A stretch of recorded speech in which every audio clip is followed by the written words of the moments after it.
Friends, आज के class में मैं आपको स्टिचिंग टूल्स एंड इक्विपमेंट्स के बारे में बोलने वाली हूँ। उसका सारा पार्ट्स एंड फंक्शन के बारे में बताने वाली हूँ। तो फ्रेंड्स, ये हो गया थ्रेड टेंशन। उसके बाद और भी इसका कुछ है, जैसे कि ये होता है थ्रेड कॉर्नर। तो यहाँ से धागा डाल के हम लेते हैं ताकि धागा सिलाई जब स्पीड में होता है तो इधर उधर ना हो। तो ये होता है कॉर्नर। ये कॉर्नर दोनों तरफ दिया गया है। तो कॉर्नर में आपको धागा को डाल के आप लाते हैं। तो ये होता है ड्रेस गार्ड, ये होता है थ्रेड गार्ड।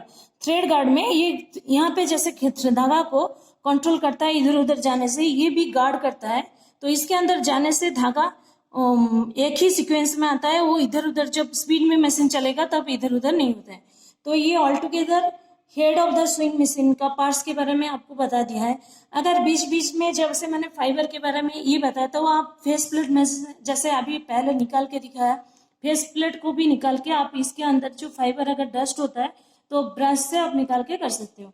तो ये हो गया head of the swing machine. अब हम चलते हैं arm of the swing machine. तो arm of the swing machine में सबसे पहले देखिए, जैसे ये मैं ऑर्डिनरी के ऊपर बोलती हूँ, तो डिफरेंट मशीन का यहाँ पे एक्टिविटी अलग अलग होता है। तो हमारे पास जो दो तरह का मशीन है, मैं उसके बारे में आज आपको बता दूंगी। लेकिन और कुछ भी अलग मॉडल आता है जो कि अलग होता है।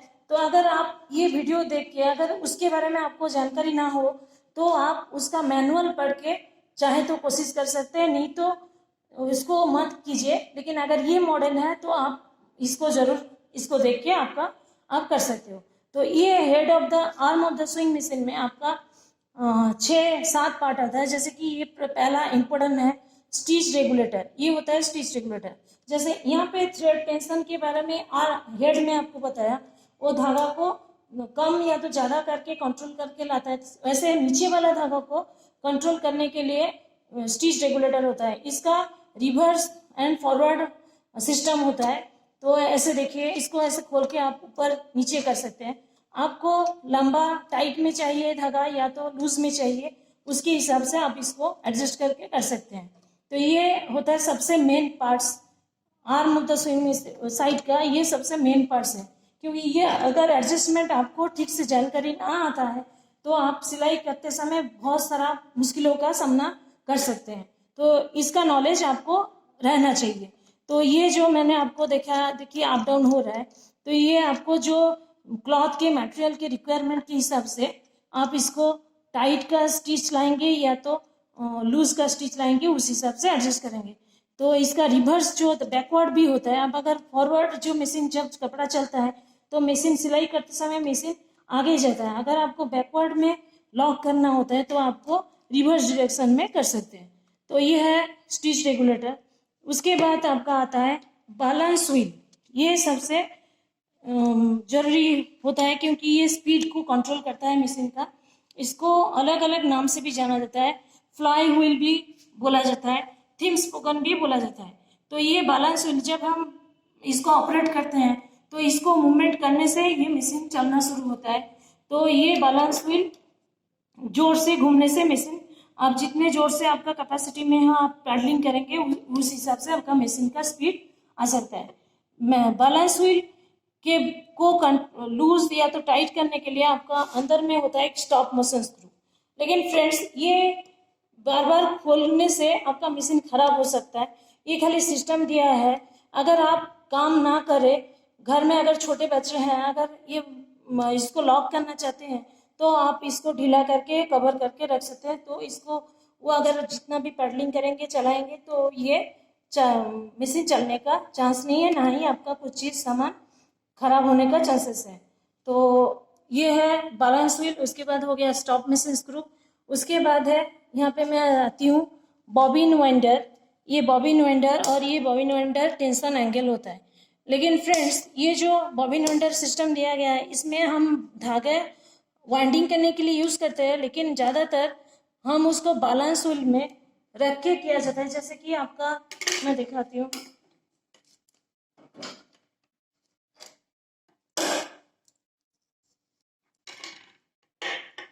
जैसे देखिए आपका ये बॉबिन है, तो आप बॉबिन के अंदर कुछ भी एक स्क्रू ड्राइवर या तो कुछ भी एक लंबा सा पॉइंटेड चीज लेके उसके अंदर डाल के बैलेंस व्हील में आप अगर वाइंडिंग करें तो ये अच्छा है, क्योंकि ये वॉशर हमेशा काम नहीं करता, इसलिए इसको यूज नहीं किया जाता। लेकिन इसके फंक्शन के बारे में आपको खाली बताने के लिए बोल रही हूँ। बॉबिन वाइंडर है, बॉबिन वाइंडर एंगल को आप ऐसे पुश करोगे तो ये बैलेंस व्हील्स के साथ टच होता है, और हम अगर यहाँ पे बॉबिन डालते हैं, देखिए बॉबिन डाले और उसको पुश किए तो ये वाइंडिंग हो जाता है। तो एक्चुअली ये वॉशर हर 2 दिन में चेंज करना होता है, तो इसलिए ये आसान रहता है।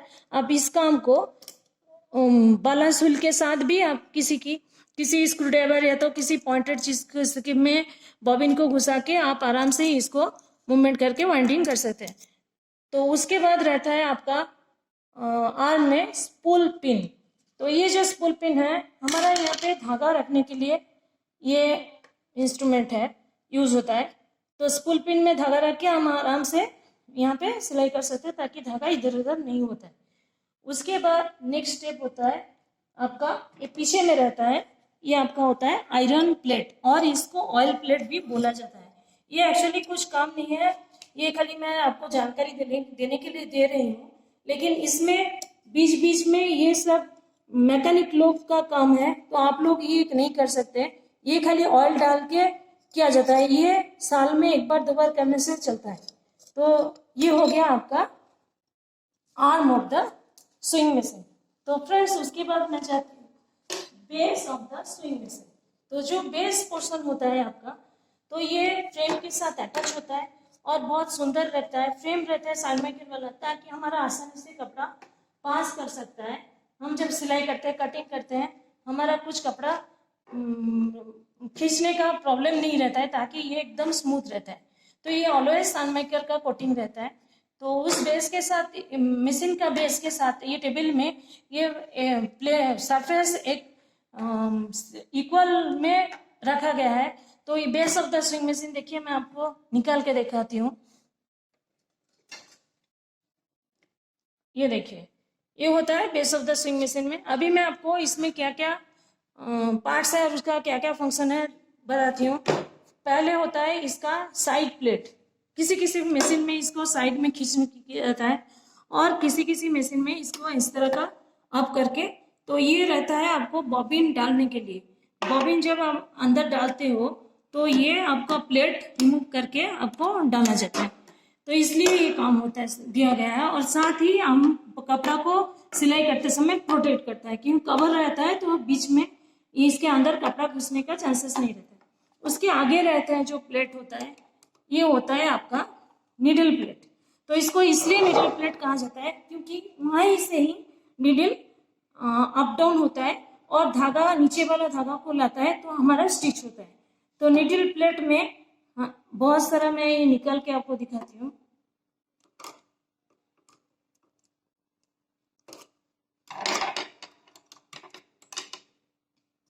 देखिए फ्रेंड्स, नीडल जाने के लिए एक होल है और 3 कटा हुआ है। तो इसमें ये जो है अटैच मैंने पार्ट्स, ये होता है फीड डॉग कहा जाता है। वो मशीन का बेस में रहता है। आप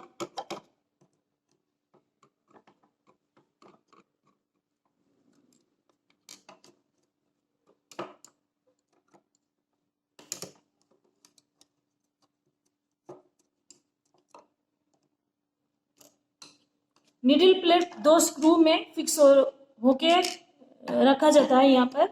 तो ये देखिए, आप जब धागा, देखिए यहाँ पे कुछ थोड़ा सा फंसा हुआ है, तो ऐसे धागा बीच बीच में फंस जाता है, आपको निकाल के इसको करना चाहिए। तो ये होता है फीड डॉग, और फीड डॉग को कवर करके रखता है ये needle plate and side plate. तो नीडल प्लेट को, मैंने फीड डॉग को अप डाउन होने के लिए वो 3 कट मार्क लंबे लंबे नीडल प्लेट के अंदर है। तो फीड डॉग के मदद से जब हम प्रेशर फुट को डाउन करते हैं तो वो कपड़ा को टाइट से पकड़ने के लिए हेल्प करता है। तो फीड डॉग का फंक्शन है ये होता है, तो कपड़ा को टाइट से पकड़ के रखता है। तो इसके अलावा आपका बेस में यहाँ पे मशीन के इनसाइड में यहाँ पे रहता है डिफरेंट कनेक्टिंग रॉड, ताकि वो आर्म और हेड को कांटेक्ट करता रहे। तो इसमें आपको कुछ करना नहीं है, तो बीच बीच में आप यहाँ पे ऑयल डाल सकते हैं। तो ये जो कनेक्टिंग 3 रॉड है, और उसके बाद रहता है यहाँ पे रेस बॉडी। रेस बॉडी के अंदर रहता है एक शटल, और शटल के अंदर फिर रहता है बॉबिन। तो रेस बॉडी और जो ये शटल मैंने बताया, ये बाद में आपको फिर और एक बार खोल के दिखाएंगे, तो अभी खाली पार्ट्स के ऊपर बोल रहे हैं। तो रेस बॉडी और जो शटल है, तो हम जब सिलाई करते हैं तो यहाँ पे धागा फंस जाता है। तो बीच बीच में आपको अगर इसका नॉलेज होता है तो आप निकाल के इसको साफ करके सिलाई करेंगे, तो आपको सिलाई में कुछ प्रॉब्लम नहीं होगा, ना ही आपको बार बार मैकेनिक की मदद लेना पड़ेगा। तो इसमें आपका टाइम सेव भी हो जाएगा।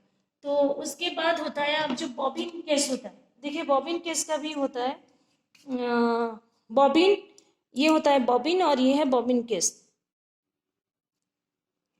तो उसके बाद है फ्रेंड्स लोअर पार्ट। तो लोअर पार्ट में एक बड़ा सा व्हील है, उसको ट्रंक व्हील कहा जाता है। ट्रंक व्हील, और ये जो होता है जहाँ पे हम पैर रखते हैं वो होता है ट्रेडल। तो ट्रेडल के ऊपर हम जब पैर रख के ऑपरेट करते हैं तो ट्रंक व्हील के मदद से वो घूमना शुरू करता है। तो ट्रंक व्हील की मदद से घूमना, तो वो दोनों को ट्रेडल और ट्रंक व्हील के साथ एक कनेक्टिंग रॉड, यहाँ पे देखिए, ये इसको कहा जाता है पिटमैन रॉड। ये जो रॉड है कनेक्शन है, इसको कहा जाता है पिटमैन रॉड। ये इसके साथ कनेक्ट रहता है। तो आप जब ट्रेडल को मूवमेंट करते हैं तो ट्रंक व्हील मूवमेंट होता है। तो ट्रंक व्हील के साथ यहाँ पे होता है ये बेल्ट टाइटर, इसको बेल्ट टाइटर, एक कट मार्क जो कि बैलेंस व्हील में भी होता है और ट्रंक व्हील में बेल्ट टाइटर कहा जाता है। और यहाँ पे एक रहता है आपको बेल्ट लिफ्टर कहा जाता है। तो बेल्ट लिफ्टर के साथ आप बेल्ट को खोल सकते हैं। मैं आपको लगा के दिखाती हूँ बेल्ट टाइटर में कैसे बेल्ट फिक्स होता है।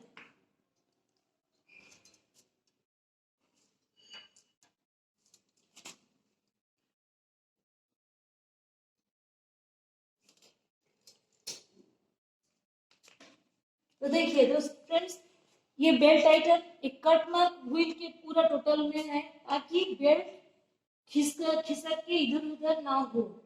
तो ये टाइट होके उसमें फिक्स हो। जब मशीन स्पीड में चलता है तो बेल्ट आसानी से निकलता नहीं है। उसका रीजन ये है कि व्हील के दोनों ही व्हील में एक कट लंबा सा मार्क रहता है। तो ये हो गया total lower part of the swing machine. अब फ्रेंड्स, इस मशीन के ऊपर, इलेक्ट्रिक मशीन के ऊपर जाता है। वैसे इसको आपको ज़्यादा कुछ करना नहीं है, इसका मेन है इस यहाँ पे आप कैसे बॉबिन डालते हैं, ये चीज़ मैं आपको बोल देती हूँ। ये होता है, देखिए निकाले, ये आपका हो गया रेस बॉडी। रेस बॉडी के अंदर उसमें भी जैसे होता है, इसमें भी शटल होता है। तो कभी कभी इसको आप निकाल सकते हैं साफ करने के लिए। इसके अंदर हम बॉबिन डालते हैं। उसके बाद ऊपर में यहाँ पर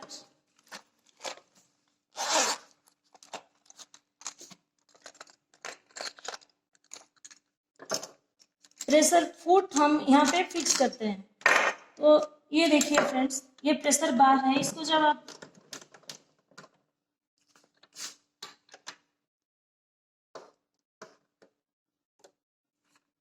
इसमें भी प्रेशर बार है, नीडल बार है। प्रेशर बार में प्रेशर फुट को ऐसे फिक्स किया जाता है, उसको ऐसे देखिए ये फिक्स हो गया। तो ऐसे ये प्रेशर फुट डिफरेंट तरह का होता है।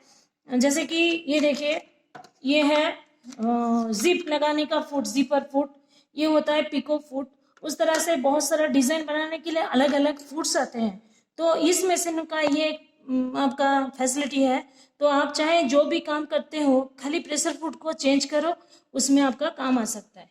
तो फ्रेंड्स ये हो गया, लेकिन इसमें और ये आपको कुछ नहीं करना है, खाली इसका ये पार्ट्स का आपका जानकारी बहुत है। तो फ्रेंड्स आज के क्लास में मैंने ये बताते हैं, नेक्स्ट क्लास में आपको इसका ऑयलिंग प्रोसेस के बारे में एक्सप्लेन करेंगे। तो आशा करती हूँ आपको ये वीडियो पसंद आया होगा। Thank you.